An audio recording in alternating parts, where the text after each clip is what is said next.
Hey guys, it's Jay. Just wanted to give you guys a bit of an update as to the brand new Kingdom photo photography contest that we're running for Spiro Toys.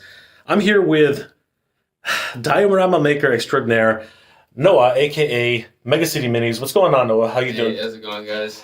He's brought something really special for us, and we're going to take a look at it right now. Noah, why don't you walk us through this little gem right here? Let's have a look at what Noah's got to say, guys. This is going to be amazing. Tell us about this amazing set here. What am I looking at here, brother? This is incredible. All right, so this is the second place prize for the Spiro toy photography contest.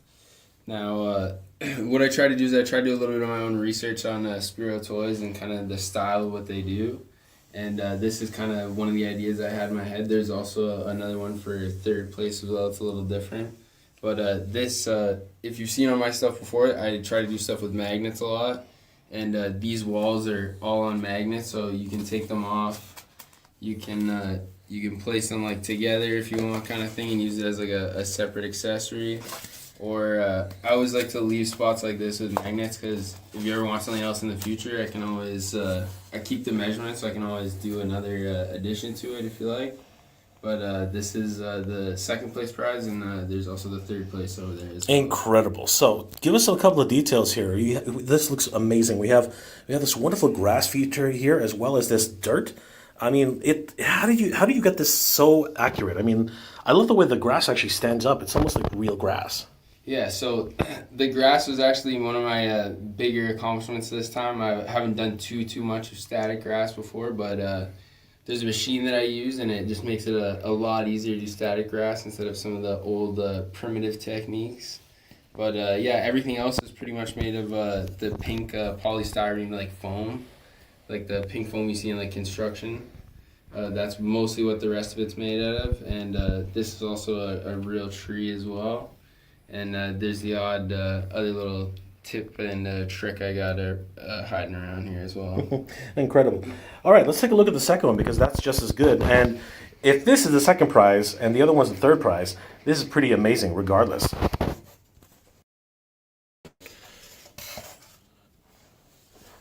Talk us through this one, Noah. This one looks amazing. Holy crap. All right, so this is the third place prize. This one doesn't have any of the walls that pop off or anything like that, so it's a little more simple in that aspect. But I tried to keep them a little simple for this one because you really want to pay attention to the figures. The dioramas are just kind of there to accent that.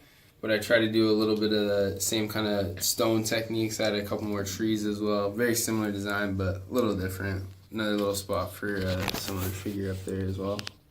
I love it. And how long does it usually take you to do a commission like this on average? Usually it really depends on if there's a wall or not, or if there's brick involved, but it's anywhere from about a week to about 2 to 3 months. If it's like a really big project, sometimes it can take about 2-3 months as well. And you are taking commissions right now, correct? Yes, I am taking commissions now. I do have a couple on the go until most likely the new year, but after the new year, I will have some free time. Incredible. So, guys, if you want to contact Mega City Minis Noah, we'll have the links in the description below. You guys can definitely check out some of his work and get some commission work if you decide. And of course, it's a waiting list until next year.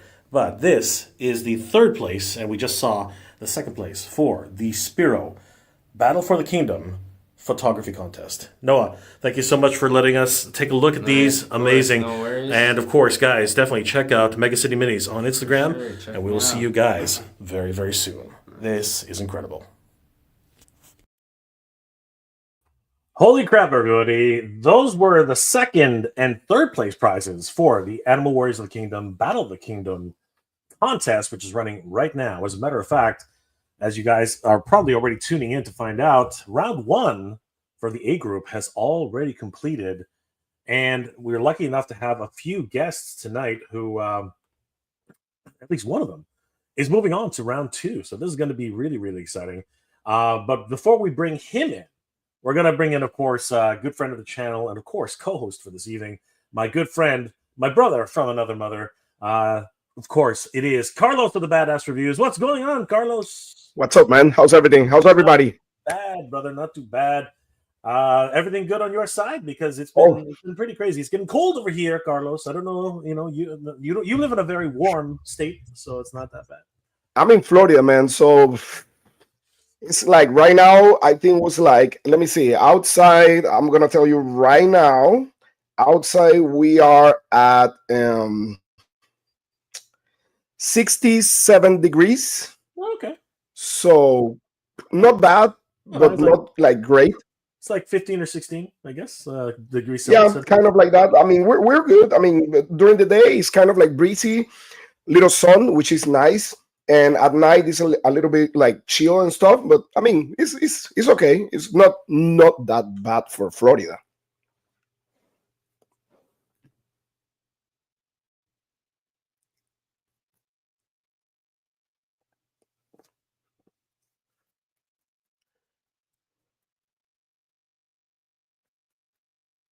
Sorry, I said, oh my gosh, nobody can You hear me. put your- Yeah, I was literally like, blah, blah, blah, blah, blah. that was hilarious. To be honest. Thanksgiving is coming up, Carlos. Do you have any plans for Thanksgiving, my friend? Well, Thanksgiving is gonna be great. I mean, we always have like this like Thanksgiving reunion with the family and everybody. So it's gonna be like maybe like around 30 people, some craziness like that, and we're gonna have like this big lunch with all the family. It's like a brunch type, like pretty nice place, like right there by the ocean. And after that, me, my wife, and my daughter, we're leaving to Universal. So we're gonna be at Universal that weekend, and having fun, getting ready for Christmas. Christmas Eve, we are leaving to Panama, to my hometown country. We're leaving to Panama, and we're gonna be there for New Year's. So I'm gonna be with my family, with my mom, and everybody there. So yeah. That's amazing. Oh my gosh, can't wait. And of course, Canadians already had our Thanksgiving, but you guys, I think it's a 4-day thing for you guys, right? It's kind of nuts that way. Yeah, it's crazy because my daughter right now is off school. Like she doesn't have classes tomorrow, and the whole week she's gonna be off. So yeah, it's gonna be cool for her because I mean she's been working really hard at school and stuff like that. So it's a good break for her, and taking her to Universal. She loves Universal. So yeah, it's gonna be fine. It's gonna be great. Is she into Harry Potter and all those other places, or is she? Is she a wizard in training? Oh my God, she loved rides. The ride that she loved the most is the Velocicoaster, which is like an insane roller coaster. Like she loved that. She's one of those coaster heads. That's awesome. And we have another special guest joining us tonight because he's actually in the round of 16, which is now down to the round of where are we at? Like 12. It's down to 12 now, so this is going to be great. Guys, please help us welcome to the stage Emerald Knight Photo. Everybody, what's going on, John? What's going on, guys? Not too bad, brother. How you doing tonight? Congratulations on making it into the second round, brother.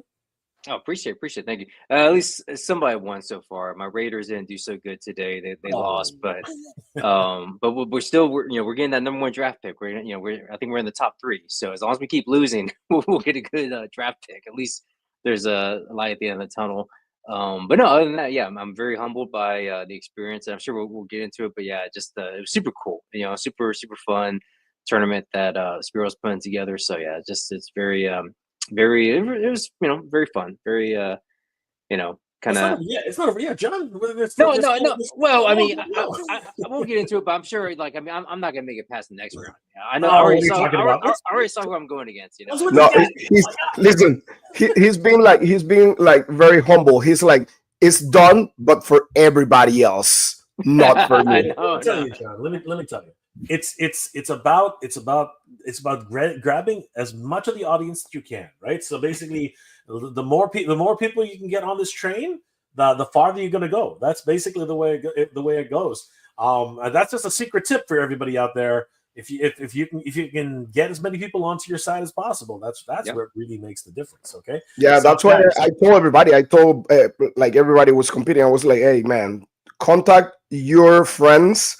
Contact everybody on Instagram, put them to vote because this is kind of like an election. So you need to get your votes. You need to be out loud and tell everybody, hey, I'm here, vote for me. Exactly. Yep. And you know, Yep. John, it was not easy. Let's, you know what? I know Carlos has to duck out in a little bit, so let's go ahead and take a look at how this shaped out, how we got to this point, because this was close. There were some really Oh yeah. close. It was crazy. It was absolutely crazy.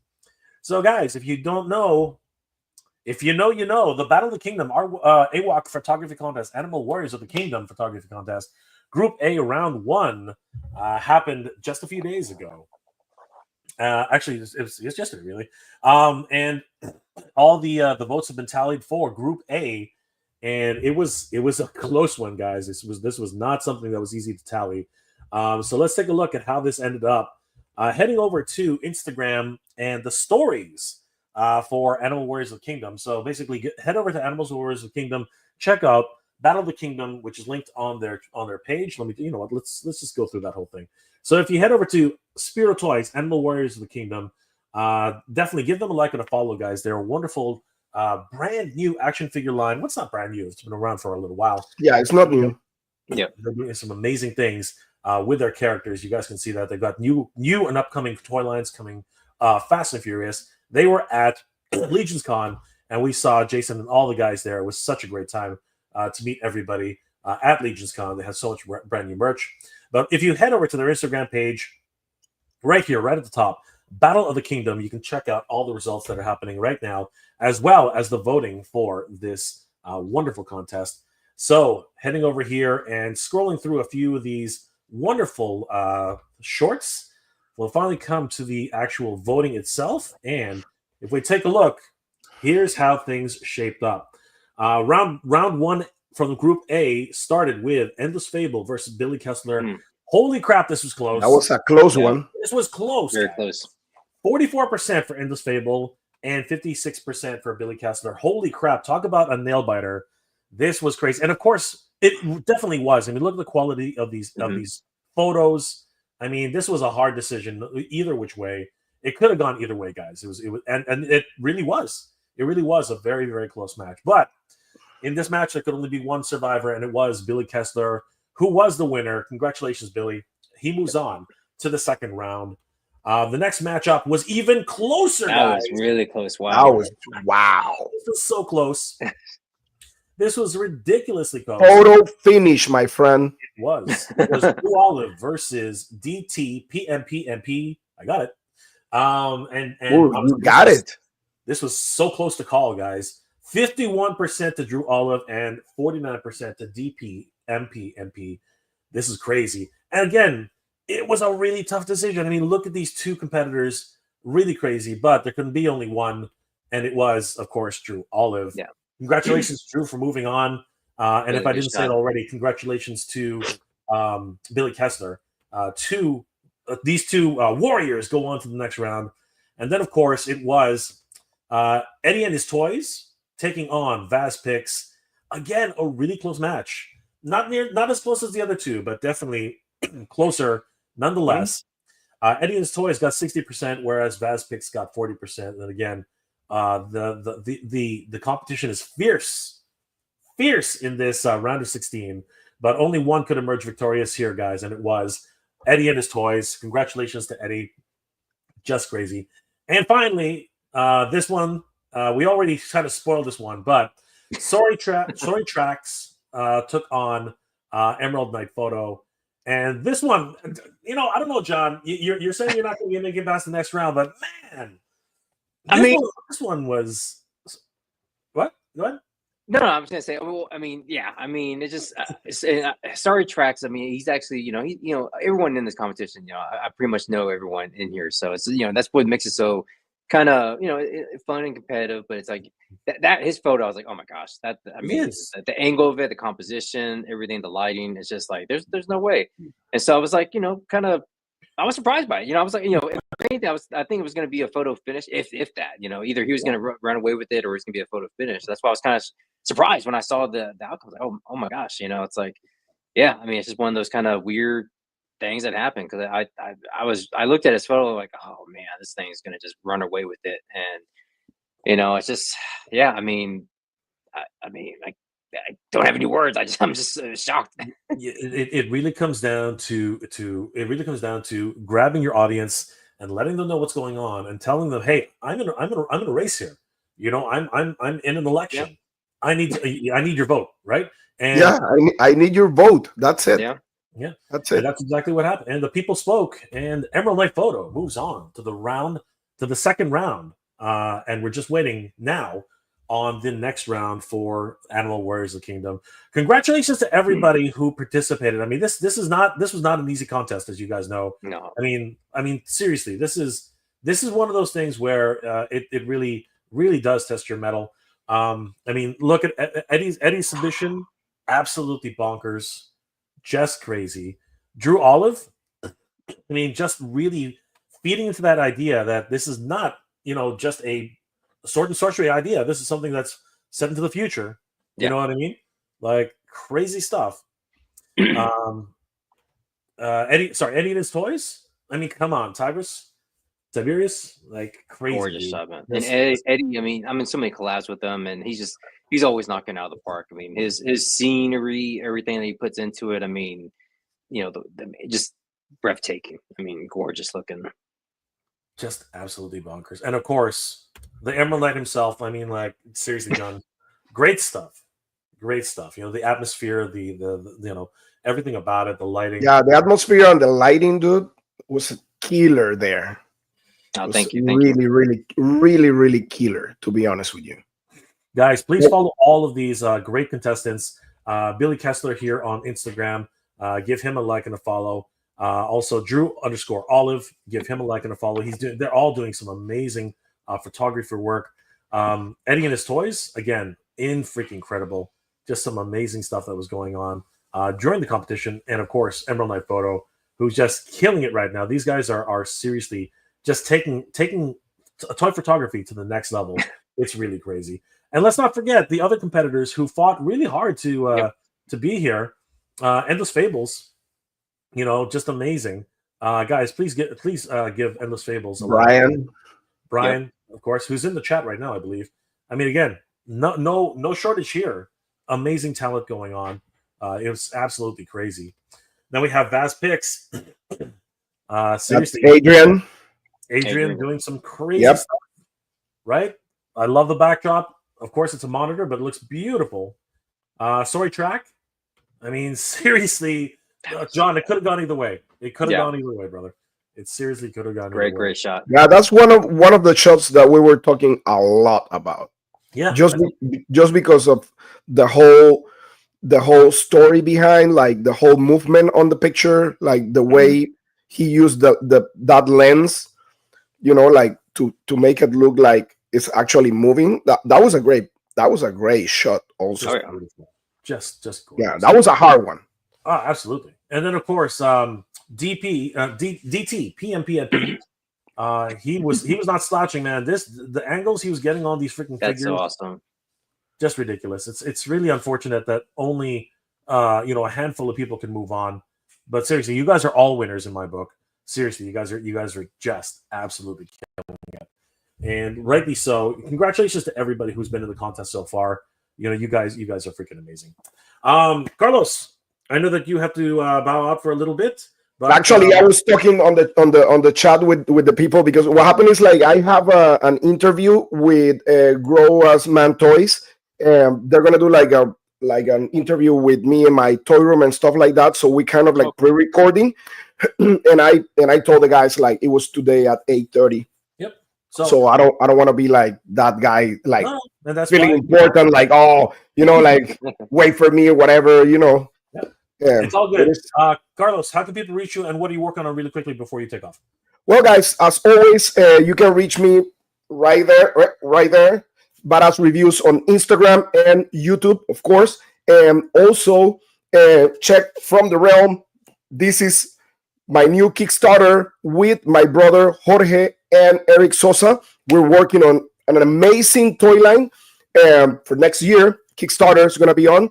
And what else? I mean, everything else, man. Doing reviews, doing toy photography and stuff like that, and being a host here for Spiro Toys and AWOK, Animal Warriors of the Kingdom. The best. This is the best job ever, dude. I'm enjoying this. so much. It's so great to have the badass reviews here. Guys, definitely check out the badass reviews on YouTube and Instagram. Instagram, he got some amazing toy photography of his own. Definitely check him out. Guys, thank you, Carlos. We will see you later, brother. Take care. Take care, guys. Good luck. Hey, take care, John. Yep, you too, man. Bye, guys. Take it easy, brother. Always great to have the badass reviews on the show. But of course, Emerald Knight and Photo moves on to the round of 12. And John, let's check out some of the competition you could be facing in the next round. Well, you already know who you're facing in the next round, but let's take a look at the future competition that will actually be up in arms, because this is gonna be some crazy stuff that's about to happen, and this is gonna be nuts. Heading over to Spiro Toys, round 1, section B has been announced, and I got to tell you, John, we got some heavy hitters coming in here, dude. This is crazy. Yep. Some Aaron Judge doesn't have anything on these guys. Let's have a look. First off, we have Nutty Bacchus versus Kent Art Corp. Wow. We talked about this in the last time we spoke, John. Just amazing photography here. We see the sparks and the embers and all that atmosphere. Nutty Bacchus is just killing it, man. Like, seriously. Go ahead. No, because I mean, just awesome photo. Yeah, just like you said, the bokeh with the explosions and the atmosphere, the posing, the lighting. It's such a amazing action-packed shot. And I saw this, I was like, oh crap, man, it's like amazing. And so, but no, I mean, I think in competition like these, I think it always kind of it pushes people to kind of like go beyond. I mean, maybe somebody that doesn't normally do outdoor stuff, like, what, I'm gonna try that. Trying to capture something like this. I mean, and it pushes people's creativity. So I think it's always a good thing to kind of have these little contests or tournaments to kind of see, kind of think outside the box or see what you can do to kind of make a shot more interesting or more exciting. 100%. And just like they say at My Hero Academia, plus Ultra, man, like this is what you got to do. You got to push forward, as John says, and make things that you're not comfortable with, but you know what? It just makes it all the much better. Ken Art Corp. Oh my gosh, I love the saturation. I love the mood. The badassery. The badass reviews just left, but I mean, this is crazy. The depth of field. There's so much going on in this photo game. Yep. Great colors. Again, lighting's really good. Moody. I think there's some atmosphere in there, but yeah, just a very very atmosphere shot, and just very, again, like you said, with the depth. I mean, you have characters in the background, so again, just it fills the frame really nicely. Yeah, we can see some kit bashing going on. You know what I mean? A lot of great stuff, part swapping and everything. It's really, really cool. Yep. These two guys are going to go head to head in the round of 12.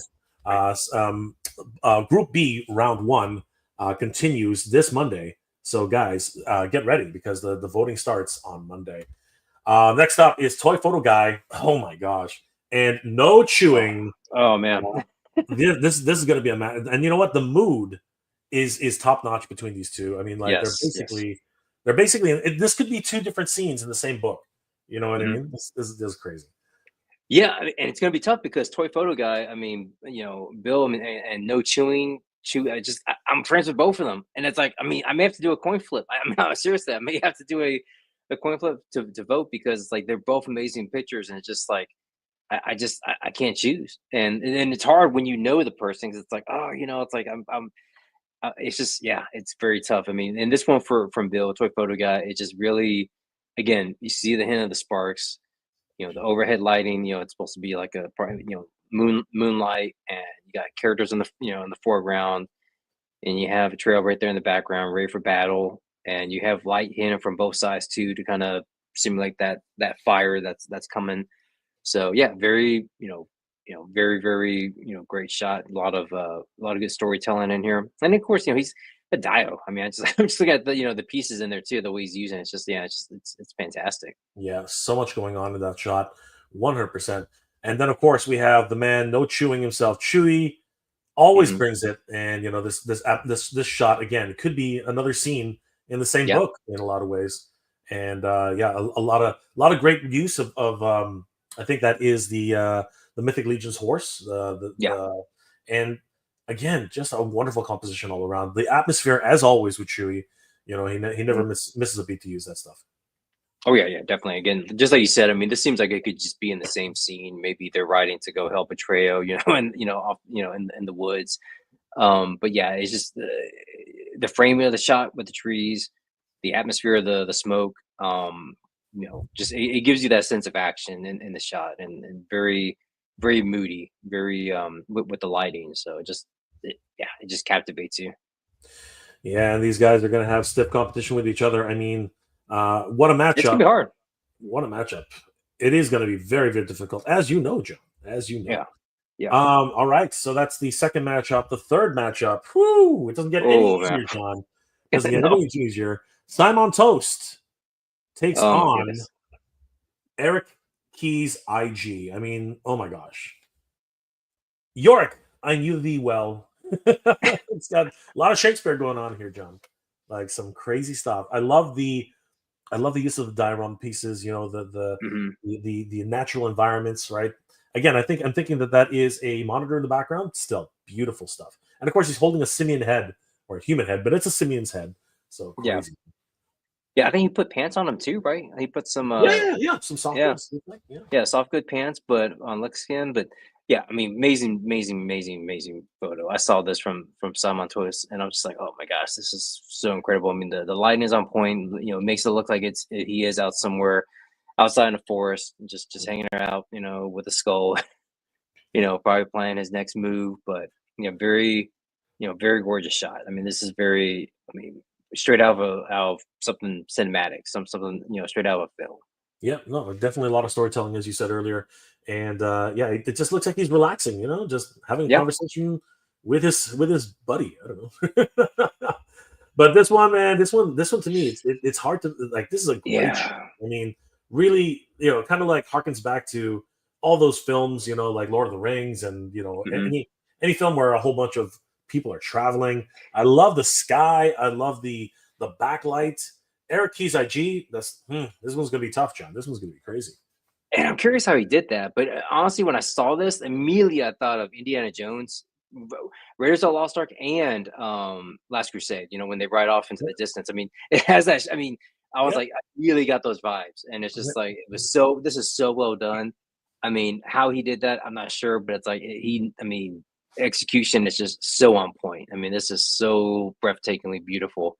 And again, that's the problem with these two shots. I mean, they're both beautiful, and it's just like these are the ones I'm seeing. I was like, oh man, like I'm definitely taking an L if I go against them. So when they faced off, when we did the drawing, and I saw that, I was like, oh crap, man, that's like, I mean, this should really be. I mean, this would be kind of like the I don't know how to say. I mean, you would kind of want to maybe towards the end, maybe, but we're getting this right off the bat. So it's like, man, that kind of first round, in section B, it's gonna be crazy because these are two amazing, gorgeous photos. So it's really gonna be a toss up. It's just gonna be hard to kind of choose between the two.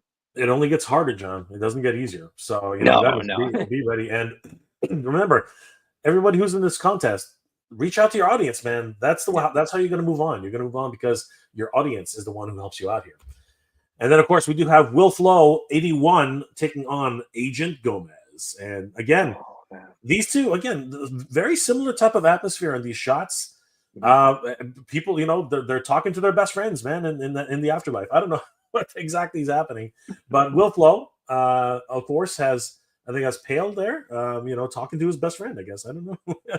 Wonderful reuse of the what's it called? The Black Adam cloak. And somebody told me that I think that's the Spawn throne there, if I'm not mistaken. Is that? Yeah, I think it is. I don't. I think that's the one he's using. But crazy. I mean, this is an amazing shot. And Will, another buddy of mine, fellow Raiders fan. So it's like, it's going to be hard. And his style, I mean, he has a very distinct style, and it's always cool to see what he does with his shots. And I think that's the 70 points dial that he has. I think that's the background with the window and everything. That's a 70 points dial, which is like, I mean, I've been calling them the Louis Vuitton of dials because it's just so amazing. But it's just so, I mean, with using the skull, the throne. I mean, just mixing the soft goods. It just very, very, nice, just great looking shot. I mean, Yeah. and This- just this- impose. Yeah, I was gonna say just the posing too. Because when I saw this, I was thinking like, man, can you do that? Or did you do any kind of trickery? Like, and I tried it on mine. Oh yeah, you can. So it's like that's that's the funness of playing with these figures, because you can just figure something out and like, oh yeah, just have him with his leg on his knee and just contemplating what just like Hamlet, or just staring at a skull.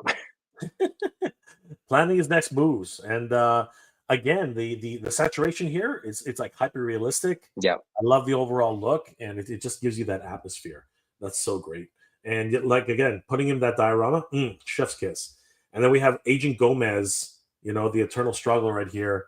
It's a little bit almost monochromatic in the way he shot Yeah. it, and it's just amazing. Yeah, I mean, colors will look nice. I mean, the posing, I mean, it's just fantastic. I mean, it's just, I mean, you get the point right off the bat. I mean, what they're trying to convey. So yeah, gorgeous looking shot. And Agent Gomez, I mean, I know him as well, and it's gonna be hard to kind of like, you have to base it on the photo, but it's like, oh, what I know them, they're my buddies, but it's like, Yeah. it's tough. That's what makes these competitions hard, because it's just you know the person, but then also it's like, well, I gotta choose one. I can't really choose two. Yeah. So that's the hard thing. It is, and unfortunately, only one can move on. So, guys, be very deliberate when you guys vote for these. And of course, as I said earlier, everybody in the competition, reach out to your audience, let them know, because a lot of prizes to go around, and at the same time, the one who gets the most votes moves on. And finally, we do have the selections for the round of 12 now. So, guys, if anybody's interested, and I know you all are, Eddie's Toys will be taking on Drew Olive in the second round of Section A. And, of course, Billy Kessler will be taking on Emerald Knight Photo. John, any expectations on this matchup of yours? Well, again, Billy's a friend too, and seeing his photo, I was like, oh man, he really, he does a lot of Joe stuff as well, and like his stuff is always fantastic. And seeing what he did, he created a real kind of war zone type of battle, with AWOK, and he had dust kicked up, and it just looks fantastic. I mean, I don't have high hopes, but we just have to wait and see. But yeah, he's an amazing photographer and a good guy as well. So yeah, it'll be fun to see what the outcome is. Yeah, and again, anything can happen in this competition. You just have to tell everybody tell your mother, your brother, your sister, your cousin, your best friend, all your buddies at the watering hole. Tell them all and let them know that you are in a competition to win some great prizes. So best of luck to everybody, man. This is absolutely crazy. John, let's take a couple of comments from the peanut gallery, because a lot of people in the chat right now. It's pretty crazy. Endless Fable, dude. You know what? No matter what, brother, it was a great fight, man, and so close. This was I think this was one of the closest. Well, it was definitely close, really, really close. And no matter what, everybody here in this competition, you guys are all winners. Like, this is definitely some really cool stuff, guys. Congratulations. Dave Sinelli, slow night. You know what? It's not that slow. We're having some great fun. We're having some great fun here, 100%. Derek Chandler, what's going on, brother? Yes, the tribe has spoken. It really has, and John's moving on. Yes, Dave. Everybody's doing some really great work. This is fantastic. Derek, you're not wrong, brother. I'm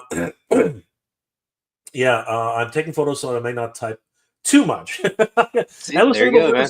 He never stops. Nope. He never stops. It's crazy. Yes, the third prize. Look, John, those prizes are crazy. I mean, if that's third prize and second prize, he still hasn't revealed first prize yet. I know. I can't imagine. I can't imagine what it's going to be. But yeah, it's like, I mean, even though I got third place, like, hey, that's fine. I mean, because that dial base is like fantastic. And it's very possible right now, John. You are in the running for third place. So you were in the running for first place. What are you talking about? Don't sell yourself short, John. You're crazy. Benny Torres, what's going on, brother? How you doing, man? Good to see you, Benny. Yeah, Carlos.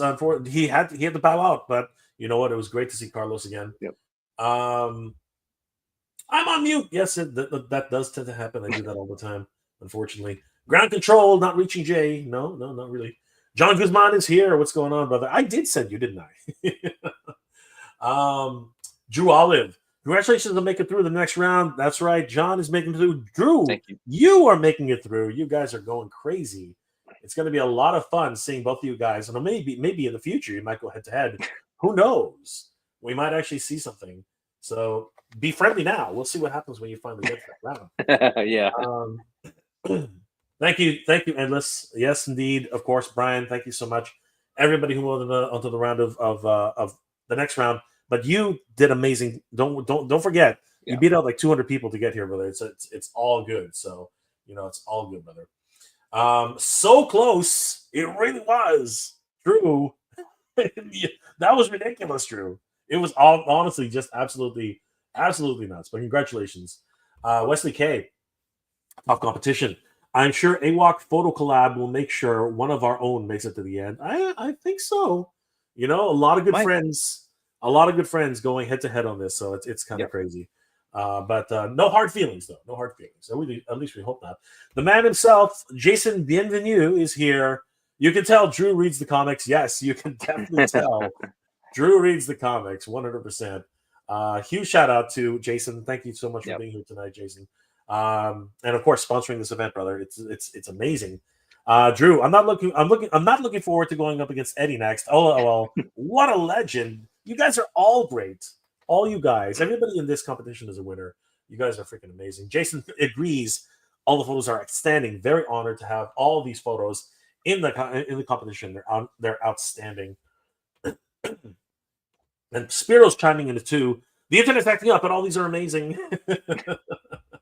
Benny Torres, awesome shots, dude. This is just crazy. Shao Kahn, what's going on, brother? How you doing? The Outer World. Spiro, so awesome. I was talking to Nutty, and he was worried about the rain, but it all came out amazing. Beautiful stuff, guys. Just crazy. The lighting is gorgeous. Yes. Yeah. Yes, indeed. And these two are going to be so hard to choose from. You know what? It's just a crazy competition. It's nuts. I didn't even envy you guys trying to pick all these 16 people from the crowd. It was nuts. But the Slug, hello, I'm finally free and been here on the other side. Good to see you, Mother Slug. Thanks for being here tonight. Yes, it does remind me of a Lord of the Rings theme. The scene. That's all that walking, man. All that walking. And of course, Indiana Jones. They're digging for the Lost Ark. That was a really great scene. John loves that scene. I love that scene too. Love the Hamlet homage. I love it too. Both Yorick's. I don't know who exactly that dude is, but he's he's not long for this world, that's for sure. Soft goods is definitely on point, 100%. Drew, agreed. Nice touch with the soft goods. Yeah, putting pants on animals. Who thought, right? Who would have thought putting pants on animals was a good idea? But it's like curious how they asked the creator of AWOK about what I said last time. Winner getting a spot in the comic book. There's an idea. What do you think of that, Jason? If you're still out there, what do you think about giving the winner of this contest a small spot in the comic book? I think that would be neat. Eduardo Andrada, good to see you, my friend. How are you doing tonight? Oh, Eddie. Good to see you, Eddie. Let's see here. Spiro reminds me of Saving Private Ryan. That's true. That is another wonderful scene. That does make sense. The expression of Pale's face. I don't know how he got the eye to do that. You know what I mean? It was like when he's looking at, how did he do that? I don't know if that's Photoshop or if it's just the way the character looks. That is crazy. Absolutely. We all thought this was a great idea. How is it not a great idea? How is it not?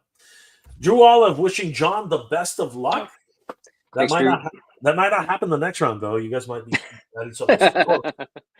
We'll see what happens. Shay Reed is in the house. What's going on? Let's effing go. Absolutely, man. Let's effing go. 100%. Dave Vanilla, that's you guys at the peanut gallery, man. You're throwing peanuts at us. It's crazy. You never heard? Come on, Dave. You're young. You're young enough to know that term. Come on. Benny Torres. All good. Great to see you, and it's all awesome to see all the amazing photos, brother. Good to see you, man. Furious Figures in the house. Great to meet you at Legion's Con. It was amazing meeting you, of course, my friend. Met John. We met so many great people at Legion's Con. It was hard. It was hard. You know what I mean? Like, I barely got enough time to spend with this guy. Seriously, I had to track him down. I had to go hunting for this guy, and then both of us had to hunt for Oz. Like, it was crazy trying to find everybody to hang out with. And we had the worst burger ever. The worst freaking chicken burger. The worst freaking hamburger I had. You had the chicken burger. How was that one, John? Was it dry as hell? Well, no, I had the tenders. I had the You had the tenders. Same problem. Yeah, tenders. Yeah, it was a little dry. Yeah, damn dry. They've been out for I should have got there first. It's gross. Still, as long as you were friends, it's all great. Drew Olive, if we make both, if both of us we make it out together, it's all out war, John. There you go. The truth comes out, everybody. There's no friendship and competition, man. Slashing them tires, dude. Slashing them tires, man. It's crazy.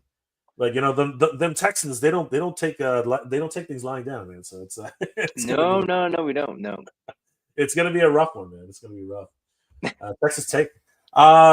Furious Figures. Gotta ask Jersey people where to eat the next. Dude, you know what? We had to go like 3 miles just to get a decent meal. I'm not even joking. but surprisingly, the bar does actually have some really good food. Just not outside at lunchtime. That stuff was gross. It's just terrible. Yeah. Right? You got to get it fresh. You pay for the quality. You pay for the quality. Apparently, I've been told that the Reubens are good. I didn't even know that was a thing. They have Reubens in the bar. Apparently. Okay. Yeah, and it was Machu who told me that. I'm like, you guys are from New York, and these Reubens are better than New York. He's like, these are great Reubens. I'm like, oh man. All right, John, we got to try the Reubens next time. We're gonna. Yep. Next time, try Reuben. Yeah. We're gonna try the Reubens next time. I had the crab cake sandwich up there at the pub, and it was pretty good. Pretty good sandwich. Yeah. Cool. Not bad. I don't mind crab cakes. They're pretty good. Derek, we're going to come up with something to honor the top 3 winners, possibly a trade paperback. Nice. Oh, nice. Derek's always killing these things, man. He's always the man. Derek is always the man. It was great to see Derek at Legion's Con too, man. It was so great. Seeing the whole Spiro team was just such a treat. Always whenever we see these guys.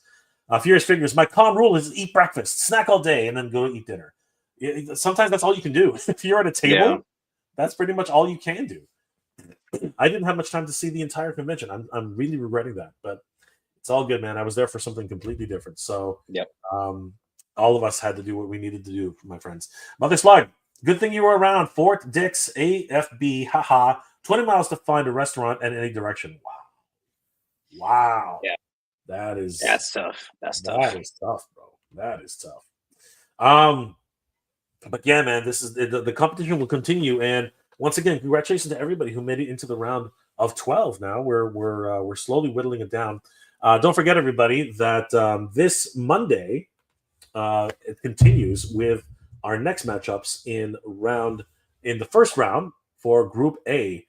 Once again, I don't know what happened there. Come on. Once again, it's because just acting nutty right now. Keep scrolling. There you go. Speaking of nutty Bacchus takes on Kent Art Corp.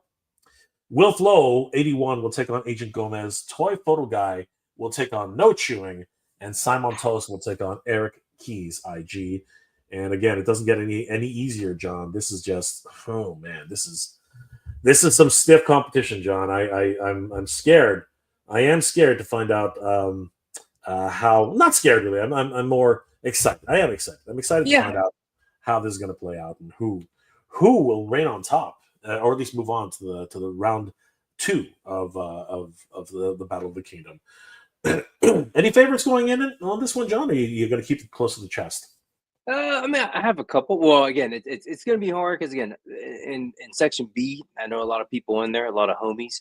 So it's going to be hard. Again, I may have to do a coin flip just to be fair, or just kind of, and if it ever comes out who I voted for, right? It's kind of like the normal election, stuff like that. It's just like, oh, it's based on the coin, something like that. Yeah, man. You don't want to pick favorites. It's crazy. No, it's tough, but and sometimes you do want to just base it on the merit of the photo, right? But it's tough. It's tough when you know the person, you hang out with them, and you talk with them on a daily basis. And it can be kind of tough, but it'll be interesting how it shakes out, how this section does, how section B does, because again, there's a lot of great photos in there, a lot of great photographers, so it'll be interesting to see how it comes out. 100%. Derek Chandler, twice in 1 year. I'm getting spoiled. The both of us got to see you twice, Derek. It was awesome. Seriously, you're spoiling us, Derek. Don't get that twisted. You're spoiling us. Dave Sinelli, Mother Slug will slurm the winner. I'm not sure what that means. It's a what the hell's it called? It's a Futurama reference. It's a soft drink. Which okay. Yeah, you have to watch the episode. It's kind of disgusting, but it is pretty neat. Just gets harder from us here. Yes, this is just going to be a crazy competition. Dave Sinelli, Jay, I'm not sure you heard. Ninja Turtles will appear in the Hero Wars. Will they officially, or is it a version of Ninja Turtle thingies? I'm curious. But if they do, that would be freaking awesome, man. I'm pretty sure you're talking about the video game where it's action figure based, which is kind of fun. So yeah, guys, definitely very interested in seeing something like that, especially if the turtles are involved. But speaking of turtles, John, before we get into that, guys, get ready for the round of 16. The round of 16 to continue in round 1 as the Animal Warriors of the Kingdom Battle of the Kingdom continues this Monday. So everybody, remember, reach out to your audiences, post about tomorrow's voting. It starts at 9 a.m., 10 a.m. Eastern Standard Time, 9 a.m. Central Time. So you guys don't want to miss out on this. It's going to be freaking crazy. And the round of 16 continues down to the round of 12 now. So guys, best of luck to everybody. John, should we talk about a little bit of drama before we as we move on? Because this one caught my attention. I don't know if I'm pretty sure you probably heard about this already, but let's talk about a little bit of drama here, John, because we can always use some drama in our lives, right? I mean, drama Sure.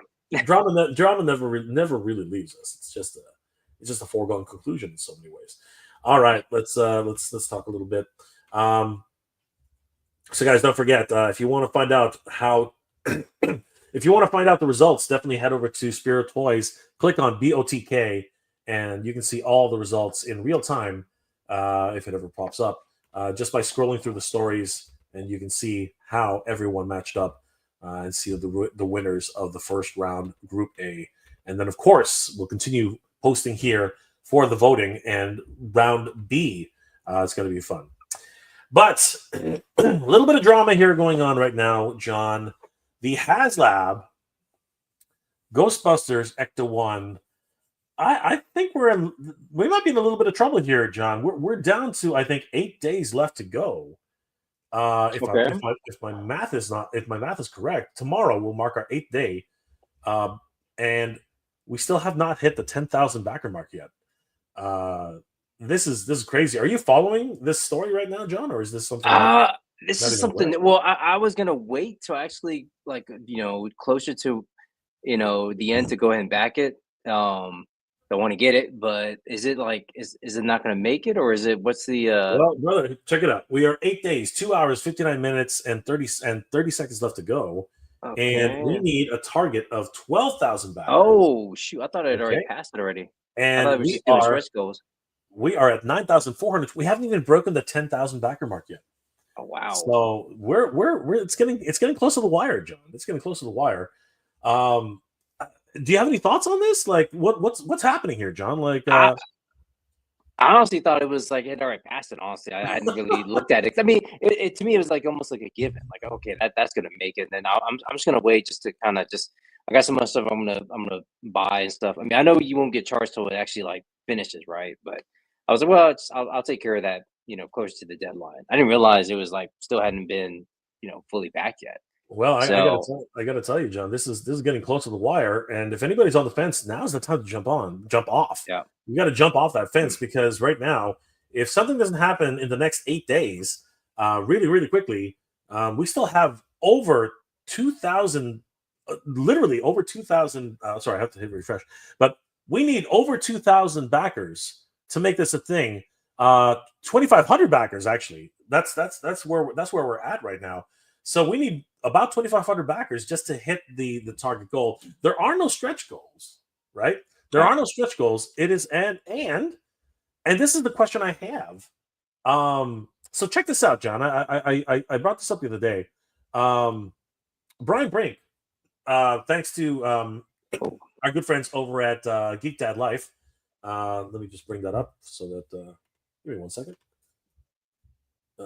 If you head over to geekdadlife.com, our good friends of the channel, wonderful toy tubers, and of course, they are following the situation very, very closely. Thanks to Brian Brink, analytics master extraordinaire.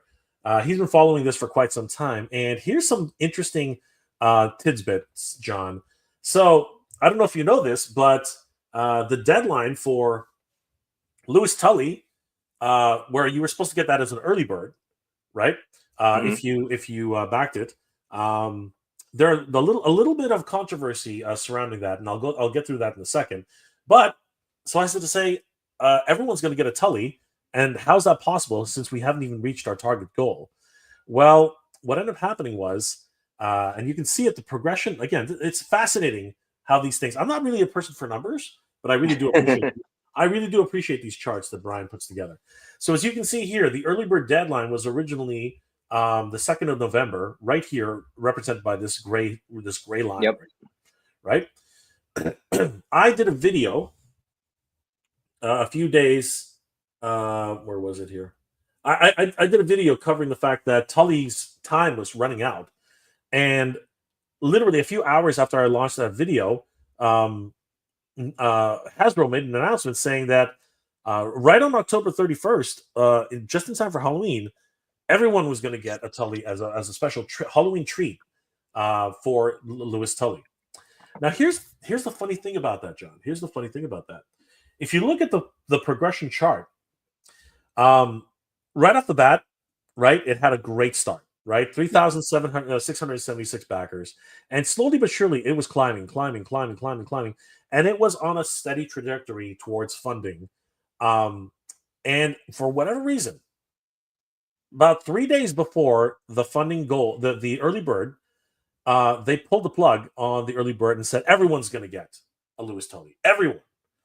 And I don't know, this is just a conspiracy theory now, but for whatever strange reason, you can see the momentum from the start to the announcement. And then what happens after the announcement? You get a small blip, and then for whatever, it just flatlines, John. Yeah, it just plateaus. It just plateaus. It just literally, it's like, it went like, it's literally, it's a freaking flat line. It's a freaking flat line. I don't want to be that guy. I don't want to be the guy, but I'm going to be that guy. I'm going to be that guy and say, what the hell happened here?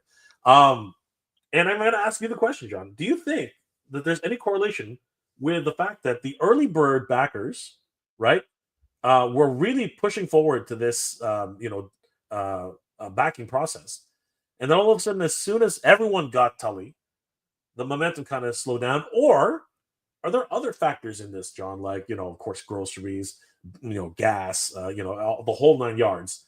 And people just don't have as much, disposable income as before. Coupled with the fact that there actually is no real danger of this, because you can either if you back this today, you don't put down any money, and if you back this the day before, you don't put down any money until the actual funding of the whole project. So, do you have any thoughts on this, John? Because literally, this to me is very strange. It is, but it could be. I mean, I'm in that position where I haven't backed yet, where I want to, but I'm just gonna wait till 2 days before. I don't know what mentally for me. I don't know what. Like you said, it doesn't make any difference. I'm not I'm not going to get charged. I'm not going to see that hit my wallet until, it actually, if it even, fully funds and fully backs. But it's one of those things where I just like, I'll just wait. I'll just wait. I mean, it could be like Cat Slayer, that thing backed. I mean, it was kind of a little bit in danger of kind of reaching over, for us to get the key of Thundera, I mean, you had a stream. I mean, it was like you and Toy Habits had a, live stream going on, and it kicked over during the live stream. It finally, reached that, that first tier. I mean, it could be something like this where it's just, I mean, before the clock strikes midnight, it'll cross over. I mean, I really don't, I'm not in, I mean, I don't have any real concerns that it won't, but I mean, it's a possibility that, it won't back. But for me, if you ask me, I just want the car. Like I just want the car. I don't really care about the figures or any of the accessories. I've already told somebody like, hey, I mean, I'll give you the library ghost. Like I don't care. I mean, I really don't care about all that. I just want the car. I just will they scale with the Mondo Ghostbusters? I don't know, but at least it could be in my shots. It can be part of my displays with those Mondo Ghostbusters. But yeah, I really want the both versions of the car, the regular and the deluxe. Do you think that because they didn't have any stretch goals, it sort of worked against them? Like, because a lot of times people want to, it's that endorphin hit. You know what I mean? Where you hit a milestone, you unlock something. You hit a milestone, you unlock something. Yeah. Was this a factor in that, you think? I think it probably is. Yeah. I mean, because I thought there were tiers, but now you're saying there wasn't. It's okay. Well, that doesn't make sense. Sometimes you kind of want to, more people are going to back it to kind of get it to that, get it to that next, level. The next pledge will get it over to, okay, now you get this, now you get that. So the fact that whichever one you order, you just have that. But yeah, I think like some people are saying in the chat, the last in the final 24 hours is probably going to just kick over. It's just the people like me that are kind of like waiting to like for some reason waiting for the last minute. We'll finally we'll pull the plug and just do it and just throw our credit card down and just say, yep, I'm all in. I hear you, brother. It's kind of crazy, and of course there are the fence sitters like you, like me, like so many other people who, for whatever reason, we just wait, right? And everything's laid bare. There is no real concern, but we're still waiting. Like again, it's human nature, right? There are people who jump on fast, and there are people who jump on last, right? It's freaking crazy. Dave Sinelli, yes, those they're going to be officially in the game as playable characters. That's going to be awesome. I'm looking forward to that. Mother Slug, I'm more of a spice of life kind of guy. Well, there you go. You should go to Dune, man. You should on Dune, my friend. I love Dune. That's an amazing movie. I've loved Dune since the 80s. Derek Chandler, have a great rest of the night, folks. Dinner time. Good night, Derek. Have a great dinner, and of course, have a great weekend. We will see you. We'll hope to see you during Thanksgiving, brother. It's going to be a lot of fun. Mother Slug, drama, not the NECA problem. Oh, we're going to get there. Don't worry. We're going to get to that problem. That problem is something that I think a lot of us are talking about. Mother Slug, the Ecto 1 is like the Batmobile. You can only make so many of them until they start losing traction with fans. Most Ghostbuster fans I talk to want the real, better detail packs and more equipment than just a car. This is true, but there's a lot of value in here. I do have to say. Like, there are no tiers, but there's a lot of value. Dave Sinelli, hypothetical question for everybody. Would you rather be covered in Slurm or Roger Smith's splooge? I think that question is inappropriate for this stream, but feel free to answer Dave's comments in the comment section. Please don't answer them here. I don't want to be reading anything about splooge. Randall Gazik, don't kill my dream, Jay. Don't kill my dream. I'm trying to get there. I'm trying to remind everybody. John didn't even know. John didn't even know. I'm trying to remind everybody that we gotta get there. Yeah. I'm not trying to kill nobody's dream. I'm trying to make the dream happen. Why am I'm always blamed for everything, John? I don't get it. I'm trying to just do the right thing. Endless Fable. Someone also announced the dragon. Yes, that is true. That is true. Yeah, I mean, huge dragon. Maybe some people are just like, you know what? Do I want somebody to ride an Ecto 1 or to ride a dragon? I might prefer the dragon. So maybe fun started kind of like moving around a little bit for that. So But it'll be 2025 before they do that, right? I don't think they're going to do it for Christmas. So, Well, you still got to save up, I imagine. I I mean, know. again, there's still no real. I mean, there's estimates flying all over the place. 300, 400, 500, 600, 700. It's almost like an Wow. auction. Like I how high know. can it go? And now I think Four Horsemen now announced they'll take payment plans on Sweet. their Oh, on God. their orders.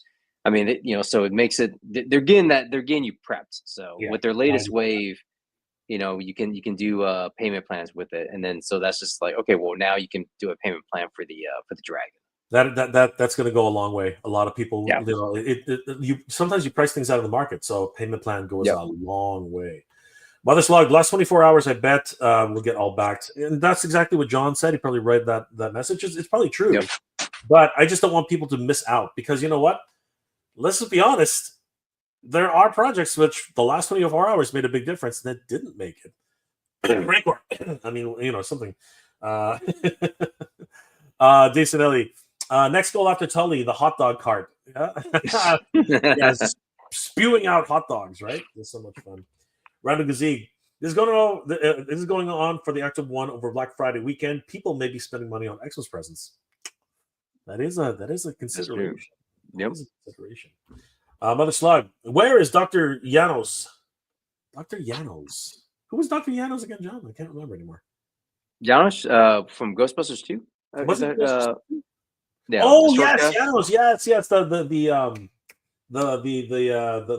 The museum curator, right? Yeah. Okay, now I remember.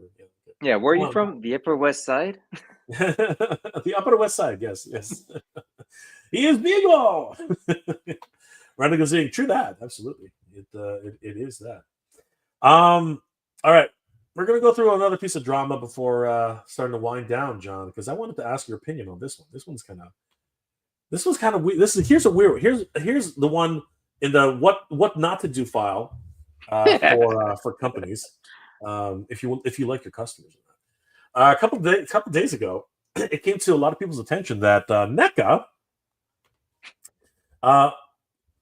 did an interesting thing with some of their clients.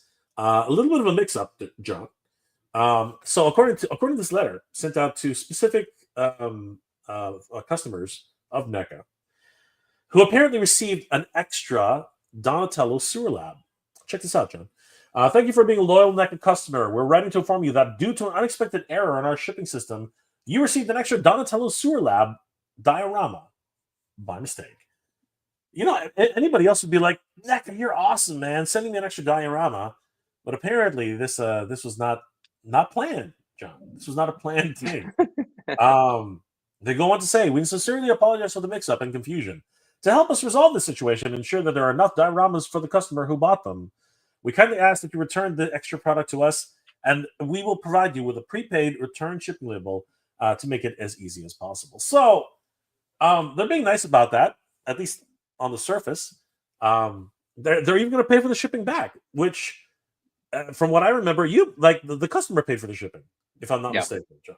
So that's kind of that's reasonable. That's interesting. But John, I have a question. What if you received a diorama? What if you received two? What if you ordered one and you received the second one, and for whatever reason you said, "Hey Jay, do you want a diorama?" You know what I mean?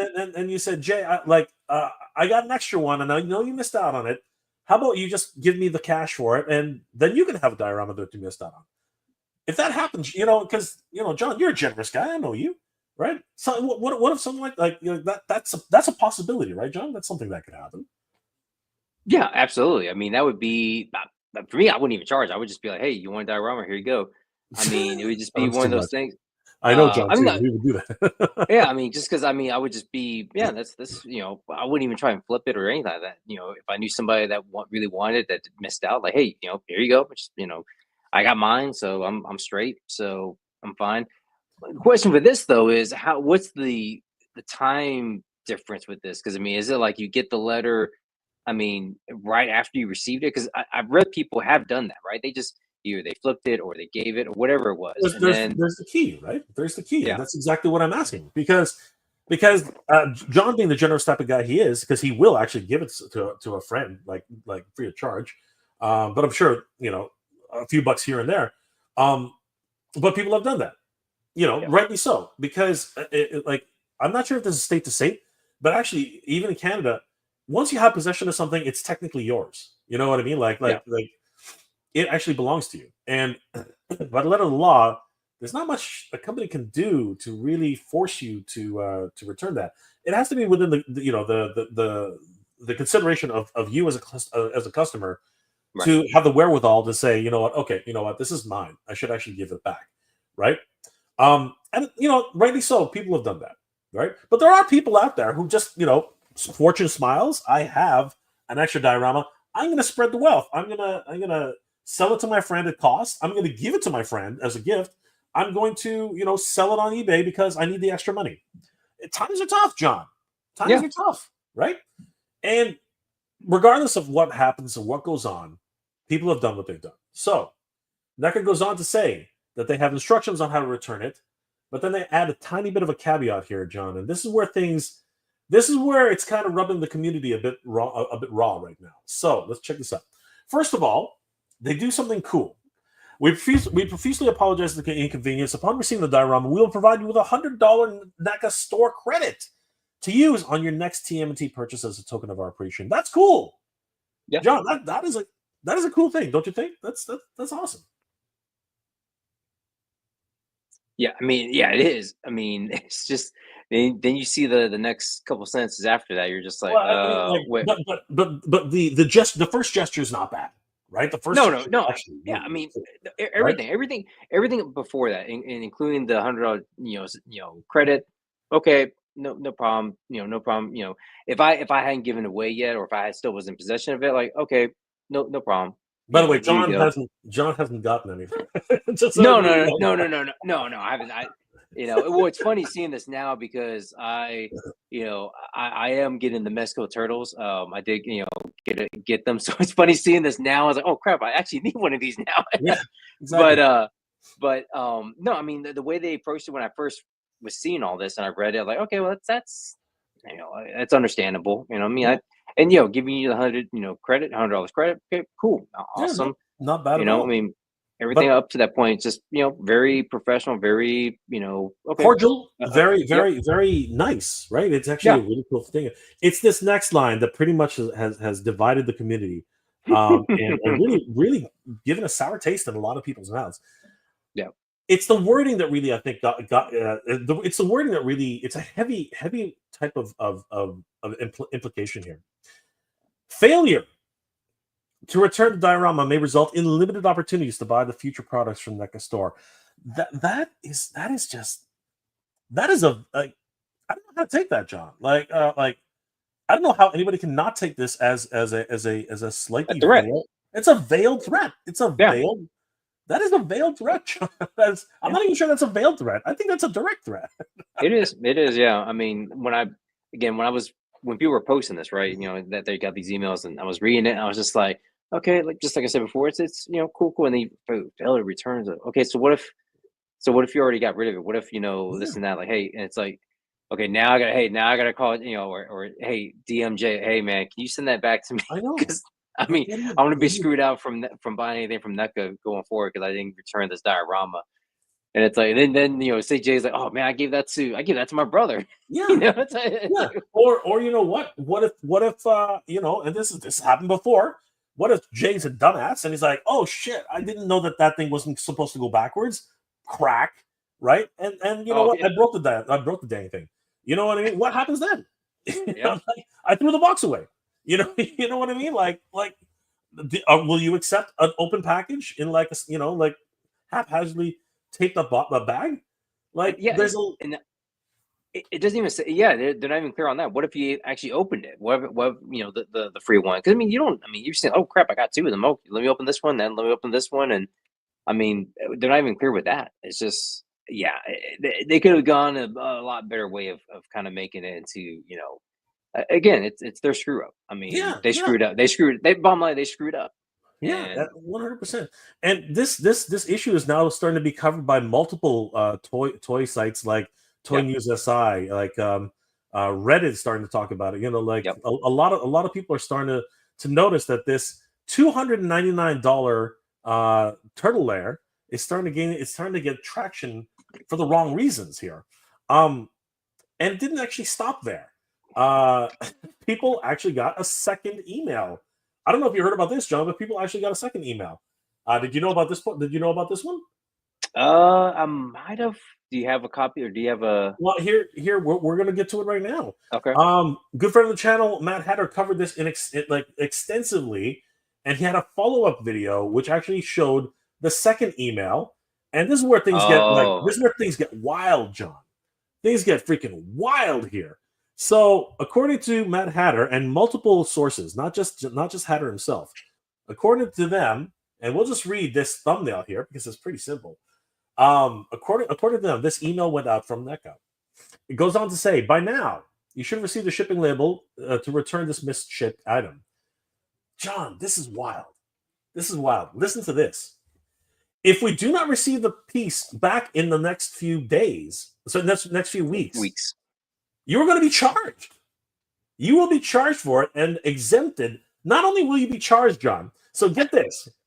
This is a double whammy here, okay? You are going to be charged for it and will be exempted from all future offerings. That is like punishment and judgment at the same time, John. Like that. Like veiled threats are gone now. This is literally telling you you are in violation and we're going to punish you for it. Yeah. Oh my God. That's yeah. I was getting this confused because in some of the group chats I'm in, they've been doing like the funny versions, right? You know, we're gonna take your firstborn child, we're gonna do this, we're gonna do that. I mean, it's like so. But I did come across this, this wording here, and I was just like, dang, that is like crazy. I mean, this is their screw up. So okay, you're making me pay for your screw up, and then you're gonna ban me essentially from getting anything else from you, or possibly you screwing up another one of my orders. It's like, I mean, I like Nick. I mean, I have a lot of their stuff. It's just, again, the way this is coming across is very not customer facing. It's not very appropriate for this. I mean, very this is like this is some scorched earth. This is some scorched earth kind of stuff, man. This is like and the fact that they're trying to word it, it says, please realize that we're not returning this piece. No, but that's terrible, right? Read that last section, then I'm going to say something, John. Read it up. Yeah, they say, please realize that by not returning this piece that was misshipped, you are taking away from another collector. Really, you're going to play that card? It's like you are trying to guilt trip. You're trying to guilt trip me for your fuck up. Like what is this is so wild, John. This is wild. And then, if I wrote back going, well, I gave that to another collector. So what, I mean, what, what's the problem? I mean, wild. It's just wild. Here's you know what? I've been getting comments from multiple people and so many different opinions, but a lot of people are pretty much like, well, why don't you just print some more?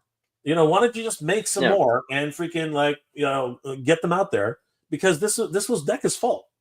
Right, their shipping logistics got screwed up, and now they're telling everybody, no, you got to make this right. No, you have to make this right, NECA, not the other way around. And there are a lot of people, and I really feel sorry, John. I really do feel sorry for everybody who's actually affected by this. You know what I mean? Like, especially the people who didn't get they paid for it too. You know what I mean? I feel sorry for those guys. But the reality is, a company is the one who has the onus to actually get the product to the customer, right? And I don't know how many people this happened to. I don't know how many people actually got an extra diorama, but I imagine that it was more than a few, because this letter is circulating quite frequently now. But I think that the real issue here is, even if I am the victim. You know what I mean? I didn't get it. You know what I'm saying, John? Even if I didn't get one that I paid for or whatever, I did. By the way, I didn't buy one. But even if I was, and then all of a sudden I could get wind of this and the way they're treating their clients, there's a part of me in the back of my head that's like, well, what if that actually happened to me? What if that I was one of the guys that got two of them? What if I gave it to John? What if I gave it to Derek? What if I gave it to somebody? Am I going to go walk up to John? Am I going to walk up to your house, John, and say, hey, John, I need that back? You know, like what kind of friend is that? You know what I mean?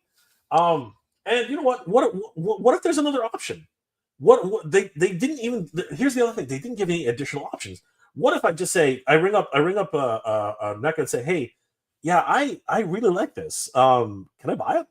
You know what? They didn't even give you that option, right? Like I'm fine with buying another one. You know, this thing's so really cool. I want to buy another one, and they'll say, no, fuck you, send it back, or else we're not going to let you buy anything else. That is terrible. Yeah. I mean, yeah, I didn't even think about that option. Was if you contacted them, and say, hey, you know, you sent this by mistake, you know, but I'll go ahead and just, you know, figure out some way of paying for it. Like, no, just send it right back. Like, okay, well, that's kind of lame. That's pretty. I mean, and again, the whole guilt trip portion that they're trying to do, and one thing that is really terrible. And it's something like this. I probably, if this had happened to me, I probably would sit on it. I probably wouldn't do anything. Cause I'd be like, okay, you know, I would just be kind of mindful of this, you know, even though I've never really seen a company do this before, you know, this kind of screw up and behave this way. But I would still, in the back of my mind, I would be like, okay, I gotta, you know, let me hold on to this. You know, let me wait, see if something comes out. If, you know, maybe a month or two, and I don't hear anything or nothing really comes, you know, out of it. Okay, cool. You know, okay, I'll sell it. I'll give it away as a gift, whatever. Right? I'll part with it. But back in my mind, that's kind of how it, you know, because that's kind of happened before in certain parts, you know, in the past with me. I've gotten some stuff like, oh, what's going on here? You kind of just wait, you kind of just see, and then, okay, is it coast clear? Okay, cool. I can just do whatever now. But I think I saw some people post. I think it was Collector77 on Instagram. I think he had posted some, as far as like here in the States, as far as the law, and if you take possession of it like that, it's yours. They have no right to ask for it back. They shipped it to you. It is yours. It's in your possession. It is yours. So, and I think some people in the chat, they're saying that as well. It's like, I mean, if NECA wants to do this, I mean, the law is going to be on your side. I mean, I'm not a aficionado when it comes to, you know, that, you know, and you know, a lawyer by any means, but if that's the case, then yeah, they really don't have a leg to stand on to you know, be treating their customers like this. Yeah, and there are a lot of people who are echoing, you know, the sentiments. You know, it is unfortunately one of those things. Timescale says if they steal money from your card like that, you need to file a police report for criminal credit card abuse and do a credit card chargeback. I agree. It's not that hard. Right, you would literally all you do is you call up Visa or MasterCard or American Express and just say, I didn't authorize this chargeback, right? I didn't authorize this payment, right? And they'll investigate it and they'll say, yeah, like you didn't, like they just charge you out of the blue, right? It's something which it's a very clear-cut case on that aspect of it. That's where it really crosses the line in being an implied threat to a true threat. They actually are threatening you now that they will take money out of your account. That's actually, as far as I know, that's illegal.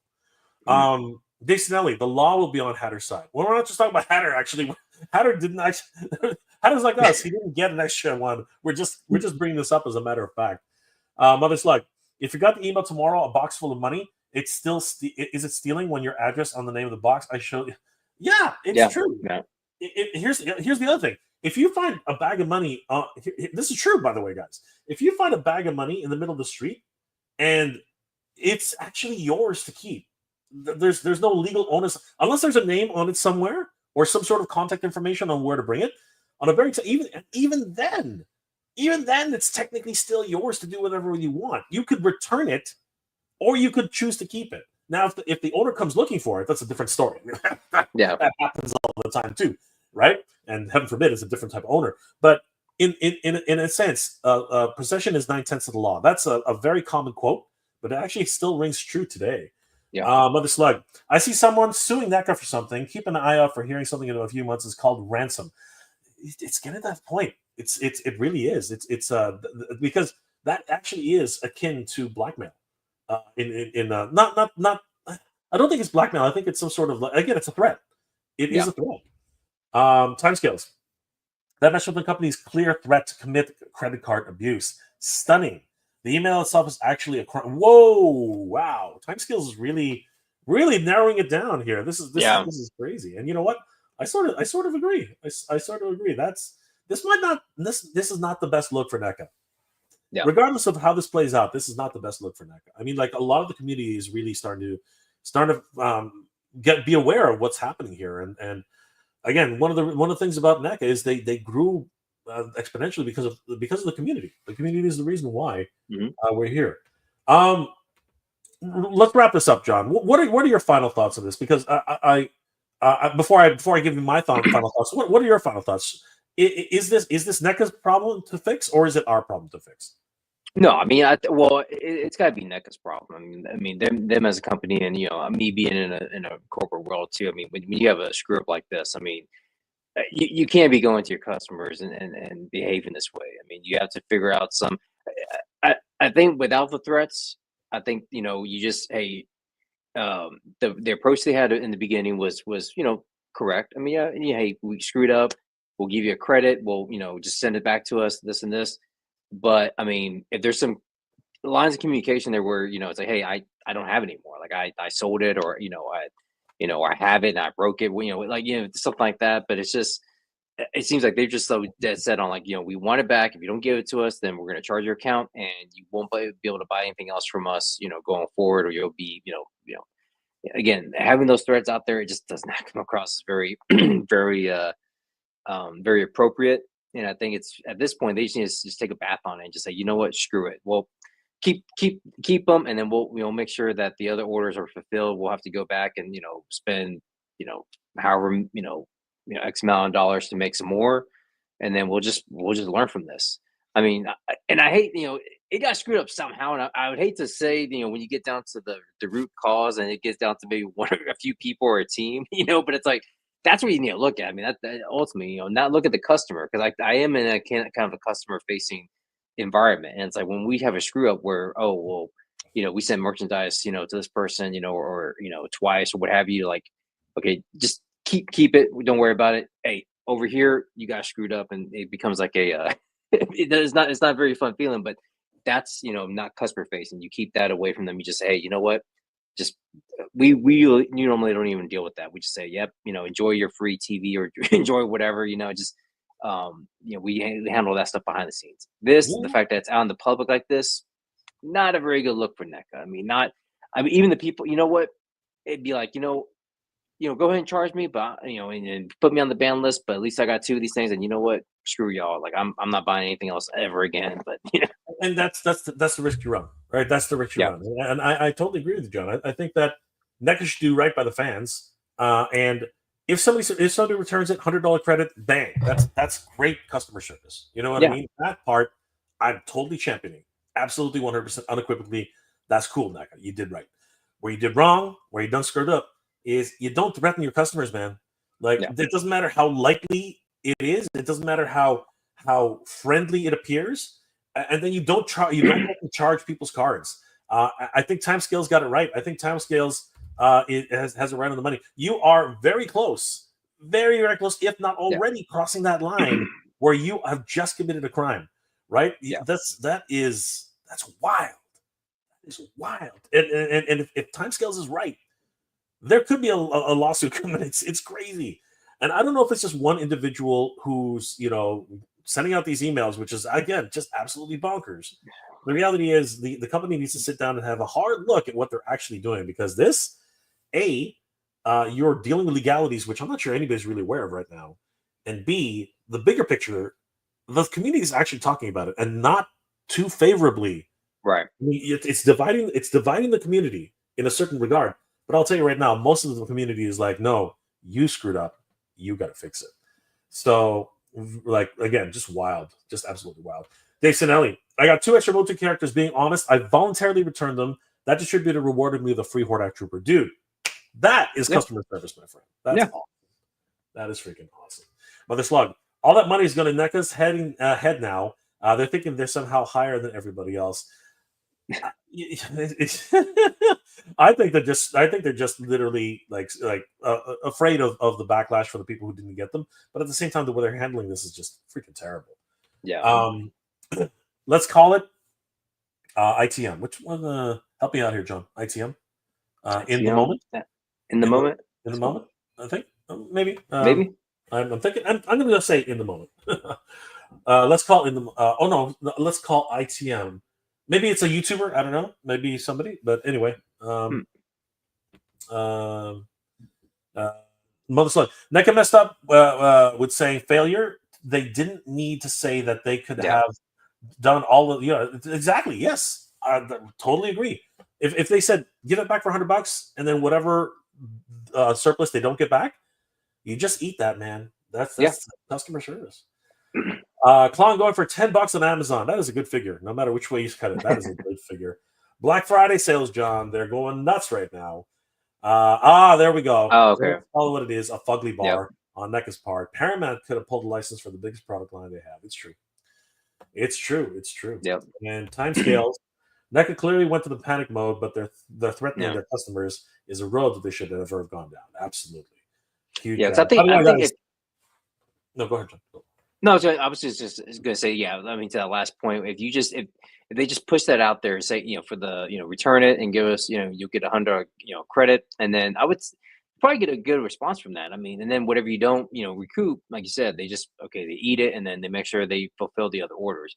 Yeah. I think the part about, the threats, you can be charged, all that. I mean, that to me, like what timescale is saying, I mean, that's panic mode and people, and that's just being completely disrespectful to the customers. I mean, that is very, now I bet you people are just going to just keep it. It's at this point where they're just going to or even maybe just show it, destroy it and just take pictures of it going, hey, what are you going to do? It's, what are you going to do at that point, right? Like, or like you said, maybe they'll just do the opposite and say, screw you, destroy it, and then return it. Yeah, because there are people who are vindictive like that. You know what I mean? They're like, did you just threaten me? Did you just threaten? Then people will just destroy it and send it back. And then what are you going to do? Right? Are you going to say, oh, no, now we're charging you for this? Screw you. That's how it showed up at my doorstep. Right? Like, what are you going to really do? You're really going down a slippery slope. I really do think so. Guys, by the way, check out Timescales on YouTube.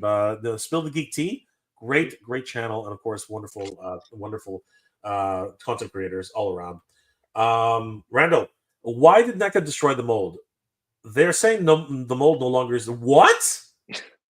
There's no way. No, really? There's no way. Randall, Wow. There's no way. That's probably just another excuse to get people to really think about what they're doing. You know what I mean?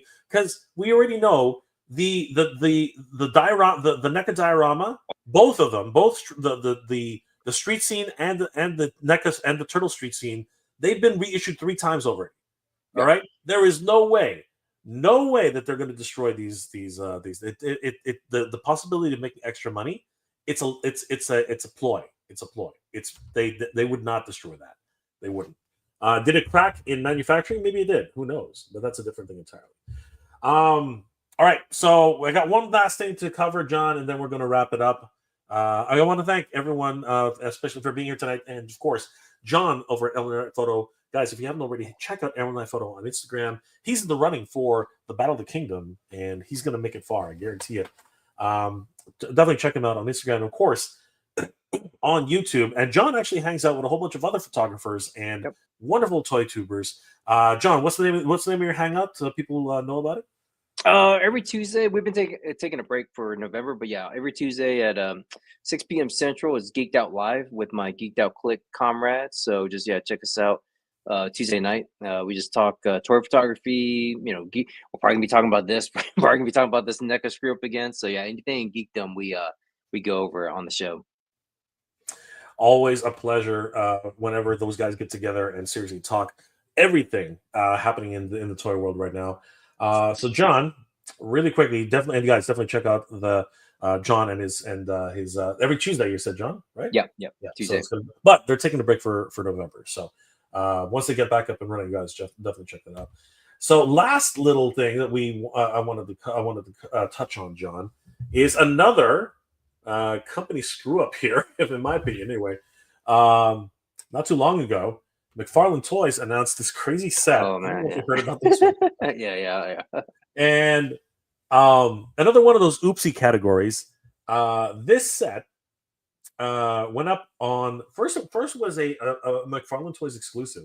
It went up on McFarlane Toys, and people were just absolutely. Some people were excited, and honestly, it is a pretty decent set, John. It's pretty decent. It comes with 2 figures. One, which actually I'm arguing now that it won't actually be released ever again. A backdrop, couch, seats, and floral arrangement, the planters, and it even comes with like life-size props.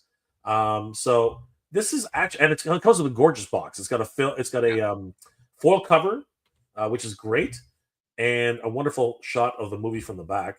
Now this one, of course, backdrop is nice, pretty decent, looks really neat. The desk looks pretty cool. The chairs look pretty cool. The plant, the mug, the mic, the little notebook that Joker's got. Three swappable faces for the Joker. It even comes with a gun, John. Oh my god! It comes with a freaking gun. Can you believe that, John? A McFarlane toy, a McFarlane toy coming with a DC Multiverse toy coming with a gun. That's kind of crazy, John. That's kind of crazy. So great set overall, and it comes with a couple of. So actually, here it is. This is the entire pack out here, without the life-size props. You can see here we got a great, 3 different faces for Joker, multiple swappable hands. There's that gun. Oh my God, John, the horror. we got a gun in a toy collection. Violence. We got the notebook. We got the collectible card. We've got, arguably, this could be Robert De Niro. It's hard to tell.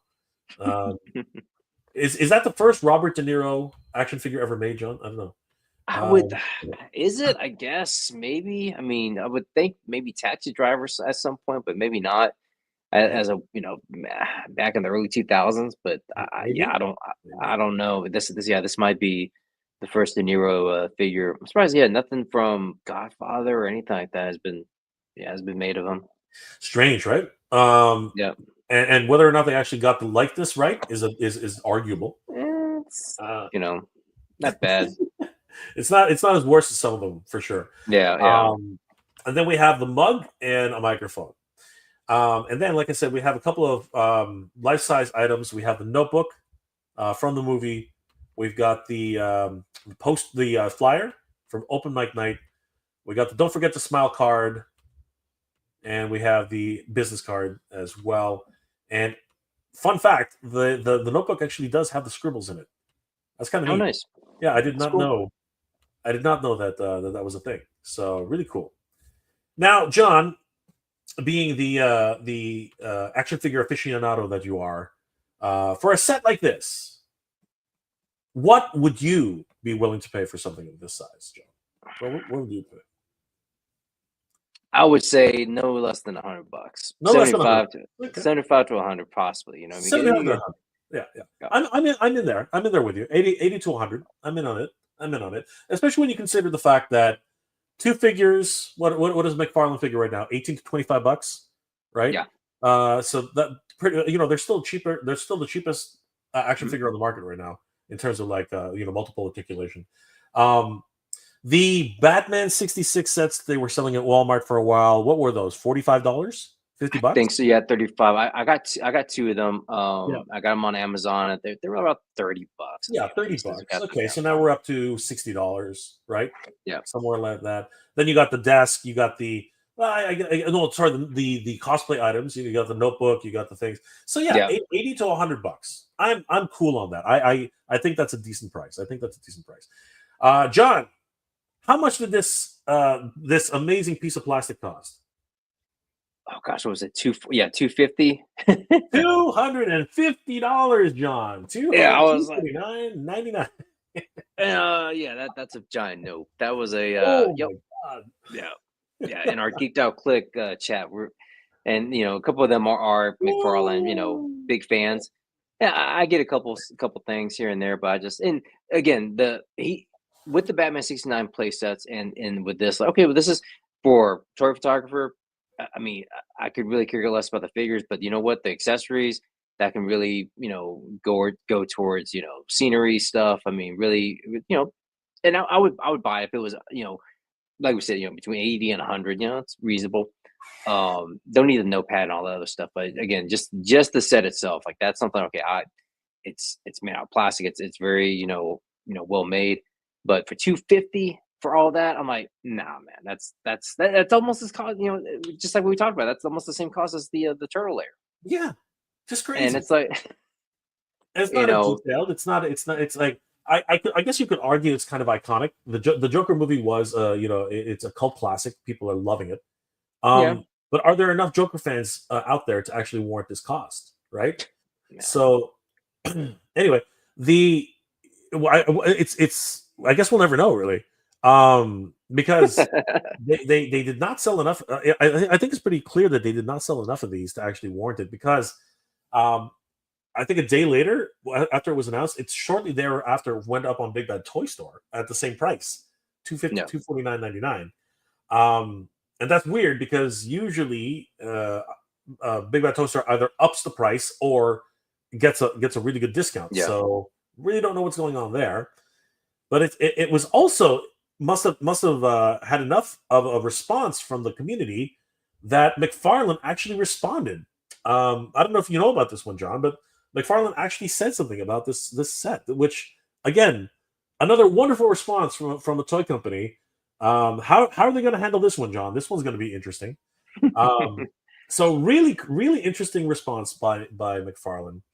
We've heard your feedback about the pricing of the Joker movie set and wanted to take a moment to address your concerns. Wow, that's crazy, John. The fact that there was enough people that said something that they want to talk about it. But the response here, John, is really you cannot make this stuff up.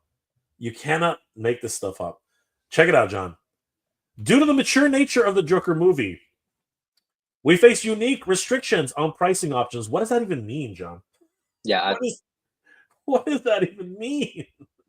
Which made this approach the only way we could release the product. Despite these limitations, we remain committed to delivering a very limited offering.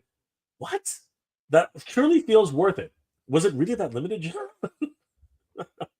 That's why we packed as much value into the box as possible with exclusive details and features we'll hope you enjoy. I mean, just reading that, it's like, for one, I mean, this. I'm thinking, okay, if they sell this at retail, like at a Target or Walmart, that's the concern, because it's a mature movie. Which, again, people have been right on, that whole, the worry about the Joker movie in general, causing kind of delusions, stuff like that with people, and kind of like kind of having an influence on everyone. That's just like they're playing into that with this, and it's outrageous. I mean, if I'm being honest here. And it just I'm just seeing this going, okay, well, it's going to be on the website, and more likely it's going to be adult collectors like you and myself are going to be ordering this. I'm just flabbergasted that they want to use this kind of language, and kind of justification for the pricing. It's like, I mean, wow, that is very, very, yeah. It baffles the mind, because it's an R-rated movie, John.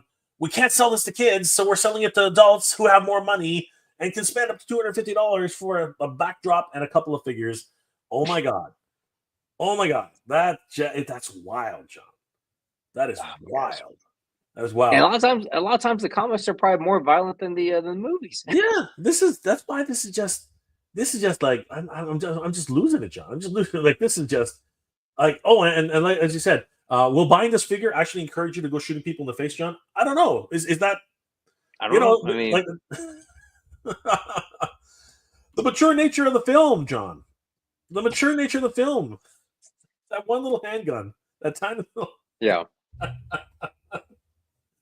Oh my god, that thing justifies a $250 price tag. That is the most expensive handgun in toy history, John. The most expensive handgun in toy history, John. Oh my goodness! I can't get my Joker figure now. I can't get my Robert De Niro figure now, John, because of that. Crazy, John. I feel cheated, man. I feel cheated. Nuts. Timescales. If NECA abuses their people's cards, they can lose their merchant card acceptance account. Ooh. Oh wow! Yeah, that's a good point. That is actually a really good point. Thank you, Timescales. The guys, definitely check out Timescales on YouTube. We had a great time hanging out at Spill the Geek Tea, and you guys will see that episode coming up really, really soon. I couldn't stay for too long, but I always want to support those guys. They do amazing work. And everything you wanted to know about Doctor Who, you got to check out Spill the Geek. Amazing stuff. Dave, thanks. This was very good therapy for me. I hope you're doing well, Dave. I know you're going through some tough times, so take care, brother. I hope you're doing okay. Timescales. Robert De Niro was a nice guy. I sat next to him on a plane from Las Vegas to Los Angeles once. He was reading a newspaper, but did introduce himself and shook my hand. What the hell's a newspaper? What the, you know what? I don't know about that, Timescales. I think that's a bit of a fib right there. Ain't no such thing as a newspaper. Those things are fictional. They don't exist anymore. I'm just kidding. That's hilarious. No, of course they're still newspapers. And someone like De Niro, I could definitely see reading a newspaper. That's yeah, great. He's an old school guy. Absolutely. And fits into his persona too. That's right. Come to me, you gruesome son of a beep. Wonderful line from the movie, I guess. I've never actually watched the movie. Endless Fables. Batman 66 playsets were just $40. Yeah. So 40 plus 25 plus 25, it's about $60, $67, 60, $70. And then I guess you get a whole bunch of cosplay items.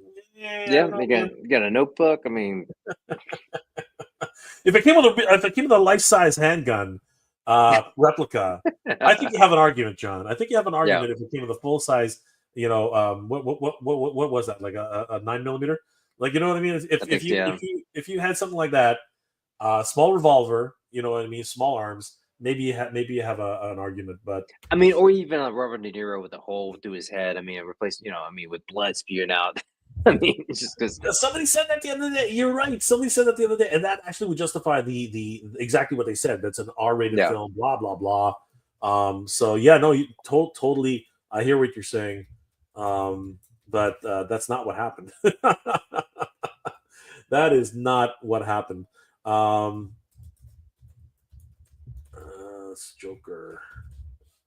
Let's see. It did come up. So this comment came up. Rendell. This won't see retail just as webpage. You say that, but I mean, taking a look at Big Bad Toy Store, there it is. It's $249.99. So it is on retail right now. It's up there, and I'd be interested to find out how many people have bought this thing. I don't think we'll ever know, but it's just crazy, man. I'm pretty sure it's sold a few. I mean, there are flippers out there who'll flip anything, right? So, but freaking crazy. Mother Slug. First action figure of Robert De Niro was a Funko Pop. It's true. Damn Funko Pops. In 2015, but actual figure was in 2021 as Neil Macaulay from the movie Heat. There you go. Thank you, Mother Slug. Great little bits of trivia there. We're going to have to bring that one up during Trivial Pursuit there, John. Endless Fables. Just an example, of course. Radical Zig. That means you won't make any of these and charge you a lot for money for the guns, since McFarlane can't have guns in DC. This probably, as I said earlier, this is probably the most expensive tiny little handgun that McFarlane will make in a very, very long time. Timescale. So violence is more expensive. Good thing I didn't have the nudity, or Joker would have been $1,000. You dang well better get that straight, bro. That's crazy. Lar A. Thomas Wayne Reverse Flash 2-pack has guns too. Make that make sense. Does it? Does it? I'm trying to think. I know they just announced it, but I haven't seen a whole lot of pictures of it yet. And are they guns, or are they alien guns? Oh, that's a good point. It could be alien guns. They do whatever. Yeah. Dave Sinelli. Would it cost more if 18-inch barrels were included? I don't disagree. Endless Fable. This is Toddy Mac doing what he wants. He had missed out on so much not doing similar size to Marvel Legends. He does what he wants. He's been pretty good. This is the first. Yeah. Well, not the first. He's actually hicked up a lot, but this is one of the most egregious. And I don't think it's his decision. I really don't. I think that somebody else made the decision on that one. Timescales. Thanks for supporting Spill the Geek. Tom loves you. Well, Tom loves when you come on, dude. I love going on that show, and of course, I will definitely be there. Newspapers. This was in the year 2001 when I stopped. Okay, there you go. All right, yeah. I take it back. I was just joking, by the way. And yes, of course, he's probably not as sour back then as he is today. He can get on, man. It seems like it, yeah. He can get on that, bro. Randall, to have guns like Jonah Hex says that it's not a toy for adult collector. That's how DC gets. Okay. Yeah, interesting. Mother Slug, Batman, Dark Knights, Death Metal McFarlane line had a bunch of firearms released in May of 2021. Again, God does what he wants, man. Yeah. They stopped the guns in 2022. That might be true, actually. Yeah, again, we're all in the dark on why this is happening. It's just absolutely crazy. Last go around, guys. Definitely, we are now in the round of 12, not the round of 16. Spiro Toys is going really hard on the Battle of the Kingdom, guys, and we got some great matchups. Huge congratulations to everybody who made it through the round of 16 down to the round of 12 now. Why is it so hard to find anything here? What happened? I lost it. I'm on the wrong screen. That's why. Hold on for a second. Okay. That's what happened. I'm on the wrong screen. Give me a second, guys. I'm going to reset the screen. So stop screen. That's what happened. There's your problem, John. Got no gas in it. Where is it? Here we are. I don't want to get that wrong this time. Where am I?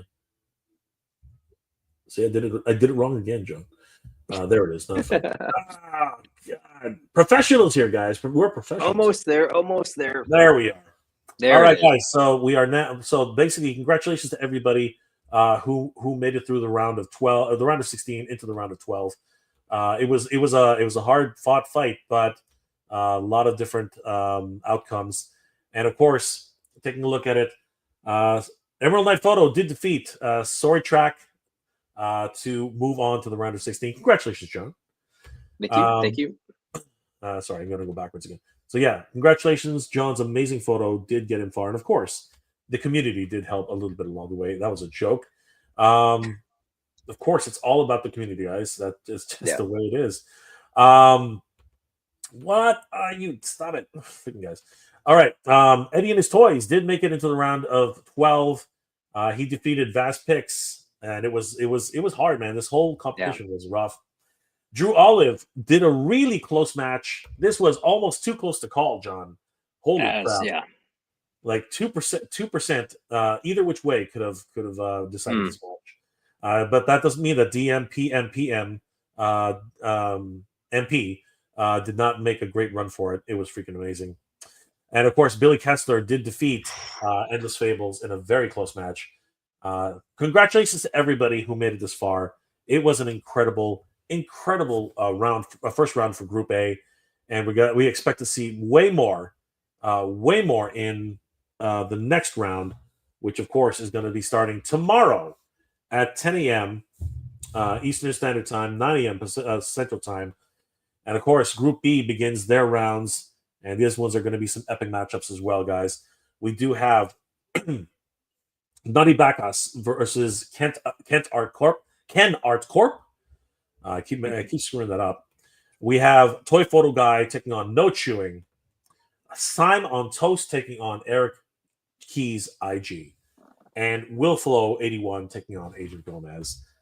The round of 16 will continue to whittle down. And of course, Section A will continue shortly thereafter. Eddie and his toys will take on Drew Olive, and Billy Kessler will take on the man Photo. And John is looking so forward to that. He can't contain himself. John is so excited. We'll see how it goes. I want to thank my good friend Emerald Knight Photo for being here tonight, man. It's been an absolute pleasure, John. Thank you so much, John. Other than this, what are you working on, and how can people reach you, my friend? Just taking some photos. I'm actually also doing the Toy-Vember Toy Elite Takeover challenge, monthly challenge. So every day I'm trying to, but it's just hard. But every day doing a photo based on the prompt that they have on the Toy Elite Takeover Instagram. And then also, just hanging out with my GOC buddies. I think we should be back this week at least. We're definitely gonna be talking about some of the news, the toy news that's been popping up. Maybe reminiscing about Legion's Con. A lot of us went out there and really haven't been able to talk about it since then. Just people have been sick and stuff like that. So it's gonna be good to kind of hang out with those guys again. And yeah, just catch me on Instagram. Just to posting every day and just just join this hobby, this thing that we call toy collecting and toy photography. So Damn, microphones. John, guys, definitely check out the Emerald Knight Photo on Instagram and as well on his YouTube channel. Of course, Yep. he hangs out with a whole bunch of great guys every Wednesday night. Tuesday. Tuesday night. Gotta get that right. Every Tuesday night, and you guys should definitely check him out. And of course, he is in the running for the Battle of the Kingdom, so definitely keep an eye on that. And of course, don't forget to vote, because voting is where it's all at, guys. Thank you so much for being here, guys. Last comments before we log off. Randall Gazig, Jay, will we have an extra one countdown? You better believe it, brother. I want to see how this ends, because I'm pretty sure, as John has mentioned, we're probably going to get there in the very end. Yeah. And of course, John's going to be one of those fence sitters who finally gets off that fence. So probably, yeah. Like another vote right there. Dave Sinolay, Mr. Dinero just hoyed some tings. Oh, Good one, Dave. Mother Slug, good night, y'all. Was fun, and have a good night. And later. Good night to you too, Mother Slug. John, thank you again for being here, brother. It's always a pleasure to have the Emerald Knight Photo. And of course, John actually had a tribute figure at Legion's Con. Yep. The Emerald Knight exists. Huge, it does. Huge accomplishment for John. And of course, those freaking guys are freaking amazing, man. And Yeah. John, it is going to be great to reminisce about that. Hit me up on that. Maybe I'll join the stream. We'll talk a little bit, because it was great hanging out with you, hanging out with Oz, hanging out with everybody. It was just a blast. If you guys haven't actually been to Legion's Con, I should eventually, like John, we've been so busy. I should have a recap of my adventures trying to get there and everything pretty soon. It's been a whirlwind lately. Again, Thanksgiving, American Thanksgiving is coming up, so toy releases everywhere. Toy drama, as we just discussed now, just absolutely too many things to go around. So a lot of less time than I really thought. Once again, I want to thank Emerald Knight Photo for being here. John, always a pleasure. I hope you guys are all doing well, staying safe, and don't forget, guys, the Animal Warriors of the Kingdom, Battle of the Kingdom continues. So don't forget, because we will be continuing the round of 12 tomorrow as that moves on to the round of 8. And we will see you guys there 10 a.m. Eastern Standard Time, 9 a.m. Central Time. You guys can vote on the Animal Warriors of the Kingdom. Best of luck to everybody. The photographers are all winners. We've seen, and we are the winners, guys, because we got to see some incredible photos, and that's really what it's all about. Huge shout out to everybody in the community. You guys are the best. Timescales, have a good night. Good night, everybody. Thank you, Timescales. Good journey, my friend. And of course, Randall Gazig, good night and good journey. Good journey to you too, my friend. Guys, I hope you're all doing well, staying safe. Have a great weekend, everybody. And as always, good journey. And geek proud, everybody. Have a good night.